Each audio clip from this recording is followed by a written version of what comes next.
ചെമ്മീൻ വേണോ? ചെമ്മീൻ മാത്രമല്ല കേട്ടോ, വേറെ മീനുകളും ഉണ്ട്. നിങ്ങൾ വിചാരിക്കും ഞങ്ങൾ എവിടെ പോവാന്നല്ലേ? അതെ, വീട്ടിൽ മാത്രമല്ല, ട്രെയിനിലുണ്ട് ഗുസ്തി.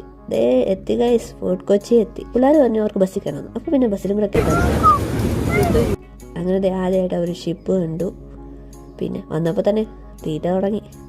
പിന്നെ അവിടെ കുറേ നമ്മൾ ഷോക്കേസിൽ വെക്കുന്ന ഐറ്റംസൊക്കെ കണ്ടു. ചെറിയ ബുദ്ധയുടെ സ്റ്റാച്ചു, പിന്നെ മിറർ ഗ്ലാസ്, പിന്നെ വള, പിന്നെ ആന, പീക്കോക്ക്, അങ്ങനെ ചെറിയ ചെറിയ ഡെക്കറേറ്റീവ് സാധനങ്ങൾ നമ്മൾ അവിടെ വെച്ച് കണ്ടു. പിന്നെ ഇത് വേണമെന്ന് പറഞ്ഞ് കരച്ചിൽ തുടങ്ങി. ഞാൻ പറഞ്ഞു ഓക്കെ മേടിച്ചു തരാം. പിന്നെ ശംഖ് കടയിലെത്തി. ശംഖ് കണ്ടപ്പോൾ ഊതാൻ തുടങ്ങി. പിന്നെ ഇത് വേണം അത് വേണമെന്ന് പറയാൻ തുടങ്ങി. എങ്ങനെയൊക്കെയോ ഞാൻ അവരെ പിടിച്ചുകൊണ്ടുപോയി. പിന്നെ പീച്ചറിൻ്റെ പുറകെ ഓടാൻ തുടങ്ങി. ഇനി ലാസ്റ്റ് ഒരു റാം വാക്ക് ആയാലോ. അപ്പോൾ ഇത്രേ ഉള്ളൂ. ഇഷ്ടപ്പെട്ടാൽ ലൈക്ക് ചെയ്യുക, ഷെയർ, സബ്സ്ക്രൈബ് ചെയ്യുക. ബൈ.